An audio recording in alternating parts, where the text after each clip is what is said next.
Hi friends, അസ്സലാമു അലൈക്കും. ഇന്നൊരു പായസത്തിൻ്റെ റെസിപ്പിയാണ്. വളരെ ടേസ്റ്റായിട്ട് വളരെ ഈസി ആയിട്ട് ചെയ്യാൻ പറ്റുന്ന ഒരു പാൽപ്പായസം.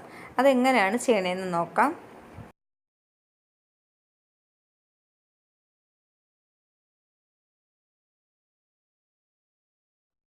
ആദ്യം ഒരു പാത്രം അടുപ്പിലോട്ട് വയ്ക്കുക. 3 ടേബിൾ സ്പൂൺ നെയ്യ് ഇടുക.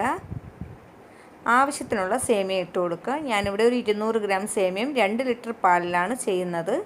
അത് നിങ്ങൾക്ക് പൊടിച്ച് വേണമെങ്കിലും ചേർക്കാവുന്നതാണ്.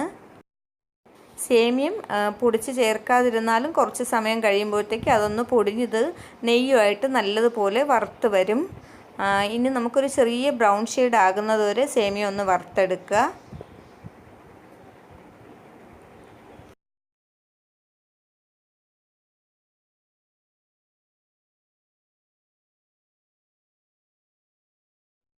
വളരെ പെട്ടെന്നൊരു 10 മിനിറ്റ് കൊണ്ട് ഈസി ആയിട്ട് ചെയ്യുന്ന രീതിയാണ് ഇതിൽ കാണിക്കുന്നത്. ഏതാണ്ട് സേമിയം തയ്യാറായിട്ടുണ്ട്.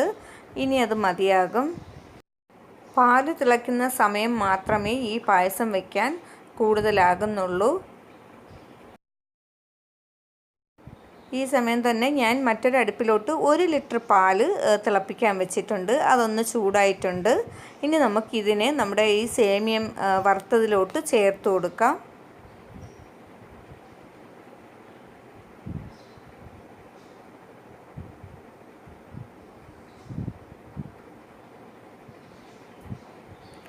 ഇനി നമുക്ക് നല്ലതുപോലെ ഒന്ന് മിക്സ് ചെയ്തിട്ട് ചെറിയ തീയിൽ വെച്ച് ഈ പാലിലിട്ട് വേണം നമ്മുടെ ഈ സേമിയം വേവിച്ചെടുക്കാൻ വേണ്ടി. അത് ഇടയ്ക്കിടയ്ക്ക് ഒന്ന് ഇളക്കി കൊടുക്കുക. വേറെ ഒന്നും ഇപ്പോൾ ചേർക്കരുത്.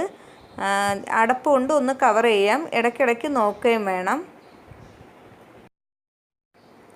കുറച്ച് സമയം കഴിഞ്ഞപ്പോഴത്തേക്കും നമ്മുടെ സേമിയം എന്തായെന്നൊന്ന് നോക്കാം. ഞാൻ ഇതിനിടയിൽ 1-2 പ്രാവശ്യം ഇളക്കിയിട്ടുണ്ടായിരുന്നു. ഒന്ന് കുറുകിയിട്ടുണ്ട്. അതൊന്ന് വേഗമായിട്ടുണ്ട്. ഇനി ഞാൻ ഈ സമയം അടുത്ത 1 ലിറ്റർ പാലും നല്ലതുപോലെ ഒന്ന് തിളപ്പിക്കാൻ വെച്ചിട്ടുണ്ട്. ഇനി നമുക്കിതിലോട്ട് ചേർത്ത് കൊടുക്കാനുള്ളത് പഞ്ചസാരയാണ്. മധുരത്തിന് ആവശ്യമായ പഞ്ചസാര നിങ്ങൾ ചേർത്ത് കൊടുക്കുക. ഏലക്കാപ്പൊടിയുടെ ഫ്ലേവർ ഇഷ്ടമാണെങ്കിൽ അതും കൂടി നമുക്കിതിലോട്ട് ചേർത്ത് കൊടുക്കാം.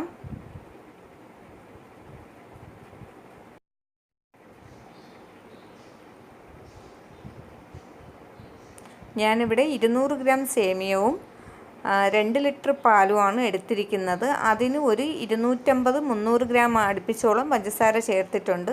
പഞ്ചസാര ചേർത്തതിന് ശേഷം അതൊന്ന് അലിയുക. സേമിയവും പാലും പഞ്ചസാരയും കൂടെ നല്ലതുപോലെ ഒന്ന് മിക്സായി കിട്ടേണ്ടതുണ്ട്.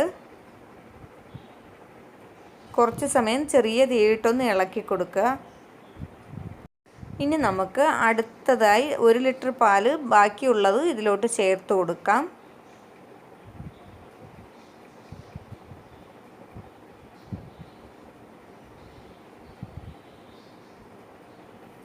നല്ലതുപോലെ ഇളക്കിയതിന് ശേഷം ഇത് ഏതാണ്ട് നമ്മുടെ പായസം തയ്യാറായിട്ടുണ്ട്. ഇനി നമുക്കിത് ആവശ്യത്തിനുള്ള നെയ്യ് ഇതിലോട്ട് ചേർത്ത് കൊടുക്കാം. ഞാനൊരു 2-3 ടേബിൾ സ്പൂൺ നെയ്യ് ചേർത്ത് കൊടുക്കുന്നുണ്ട്. നെയ്യ് ഇഷ്ടം അനുസരിച്ച് ചേർത്ത് കൊടുക്കാവുന്നതാണ്. നെയ്യ് അധികം ഇഷ്ടമില്ലാത്തവർക്ക് 1 ടേബിൾ സ്പൂൺ മതിയാകും.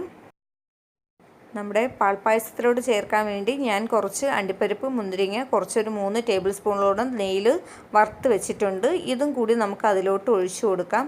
നെയ്യോട് കൂടി തന്നെ ഒഴിക്കുകയാണ്.